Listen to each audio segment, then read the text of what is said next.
a year strong. But see, when I got in this business, I mean, it really is incredible. I look back, I mean, so my life today is ridiculously great, you know, to just be turning 35 years old, be totally debt-free. We save, I don't know, we probably save 20 grand a month, you know, ish, right around there. We live on, and we spend a lot of money, living just because we can, you know, so we go out and just, I mean, I don't know, I can go into a store and see a gun that I like and buy the gun, you know? No, I have to worry about the money. Yeah. I mean, anybody like to do that kind of stuff? Like, you know, can I see that and check it out and go, I think I'll buy this today. You know, that'd be kind of fun to do that once in a while, okay? Yes. And you can all do that kind of stuff here, you know? You can have some fun like that, or maybe you want to buy your spouse something nice, or do something special for your kids or your parents, or those kind of things, you know, whatever it is, you can do those kind of things. But so here's some things that I did. First of all, I'm just going to go through, like, I just worked on 8 of them, okay? So number one, I saw this for the multi-million-dollar opportunity that it is. Now, this is at age 22. And because I saw that, okay, and understood that, I treated it like that. See, people are way more committed to their jobs typically than they are to their Primerica business when they start in their Primerica business. Now, hey, by the way, as I start off going through this stuff, the fact is, there's no guarantees here. Y'all know that, right? There's no guarantees here, and there's no guarantees in life. I mean, your security in life is based on your ability to produce and to produce results. That's your security. So you need to get really good at getting results. All right. Anyway, so there's no guarantee here. You know, Carson and I were talking on the way down here. You know, we were talking about it. I mean, there are so few people who really succeed big, even in Primerica. That's true. That's a reality. Do you know that, honey? That is absolutely true. Don't make no mistake. That is true. You guys go, what the heck are you talking to us about right here tonight? Well, look, that's what is so great about it, because if you're the type of person to win big in Primerica, doesn't really take talent, it takes commitment. Okay, that's really what it takes. But unfortunately, most people don't know how to really commit to something. So if you saw this as a multi-million-dollar brand, let's just pretend for a second that Walmart's not going to do this, but let's just pretend they were hiring for a position and you were going to be selling cigarettes. That was the position that they had. You were the cigarette seller for Walmart, okay? And they were going to pay, because first of all, some people go, well, I don't know if I'd enjoy doing this, okay? I just want to prove a point. Walmart says, we're going to hire you for this job. Your job is when somebody wants their cigarettes, they're going to come get their cigarettes. Your job is just to make the transaction. And we're going to pay you 20 grand a month to do that. Most people would take that position, wouldn't they? Yes or no? Yes. Oh, it's just a job. I'll go do it. It's my job, right? You're selling people cigarettes. That ain't good, right? But you do it because I'm working for Walmart. What do you do for a living? You would say I sell cigarettes. I work for Walmart. That's what you say, right? And my point is, a lot of people don't really care what they do, as long as they make a good living, right? Now, I want to do something moral and ethical as well. I think that's really important, right? Those are the people we're looking for. People really do care about helping people at the same time. But think about this too, okay? So let's say, again, Walmart's hiring, and they're going to pay you 20 grand a month. But to get that position, you got to go through an apprenticeship period of 2 years. And during those 2 years, you can never miss a meeting, okay? They're going to have meetings once or twice a week, and you can never miss a meeting. You get sick, doesn't matter, you have to be there, okay? No matter what, for 2 years, you have to be there. And at the end of 2 years, they're going to start paying you 20 grand a month. How many of you would say, I'm in? Okay? Like, you'd make that commitment, no matter what. Yes or no, right? Yeah. We're going to have a conference call once or twice a week. You can't miss any conference calls. Would you make that commitment, right? Like, it's like a no-brainer. People make that kind of commitment for a job. Look, you've got to see, this is what I understood. I'm just telling you what I did, okay? I made that commitment. I never, ever, ever missed, not only did I not miss a meeting, I showed up early and stayed late. And I was always really focused on how many people on my team were coming as well. And I was really, because the fact is, if you grow the amount of people that are showing up, you will grow your production. That will happen if you keep growing your meeting attendance. That will happen. It'll eventually, you'll keep growing your, you understand that?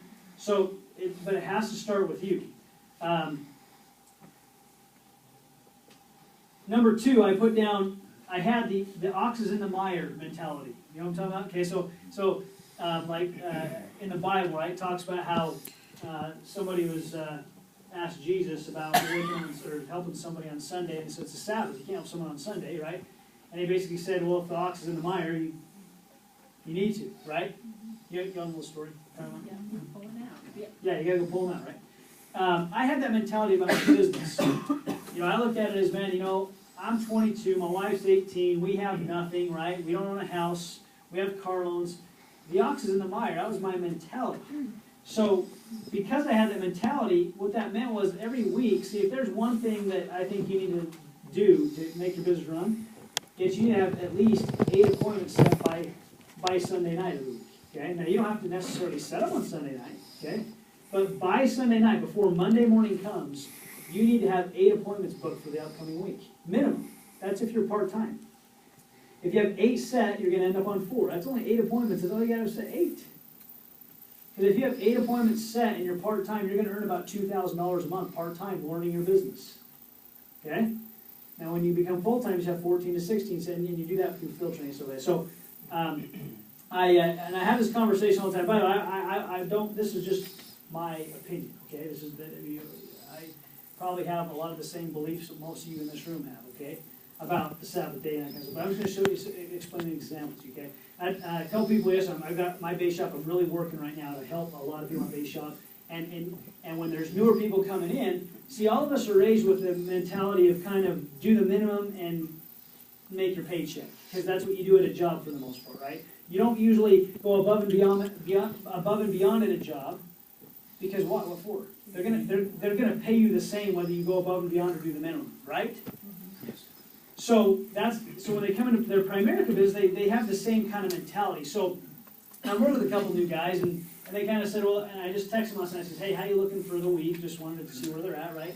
And they go, well, I'm not going to set appointments tonight. I'm going to do it on Monday. I said, that's fine. You can do it whatever you want to do. You can all set appointments whatever you want to do. I'm not telling you you have to do anything you don't want to do ever, right?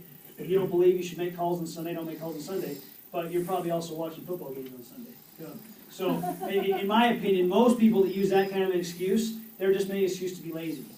Now, I'm sorry. Is that too harsh? No. I worry sometimes. Precious snowflakes, right? They melt. Oh, I can't do this business, right?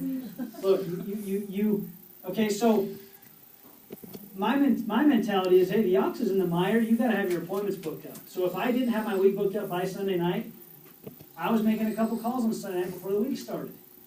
Okay? Now, that's just my opinion. Okay? So you go, well, the Lord's just going to provide. Yeah, if you do your part, He'll help you. But you got to do your part. You understand that? It's like the guy who prayed for the Lord to move his wagon, and the Lord never moved his wagon, and the landslide came and took his wagon out, right? You got to get out and push the wagon. You know what I'm talking about? Okay. I'm worried about you guys.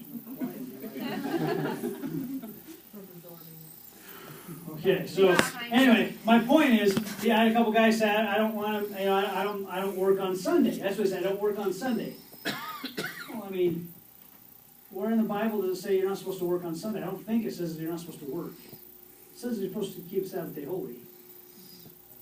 I served a mission. I mean, I'll tell you, I served a mission. We worked our butts off on Sunday on my mission. You know how it works on Sunday like crazy? Stake presidents and bishops. So stop being in your lazy mentality, guys.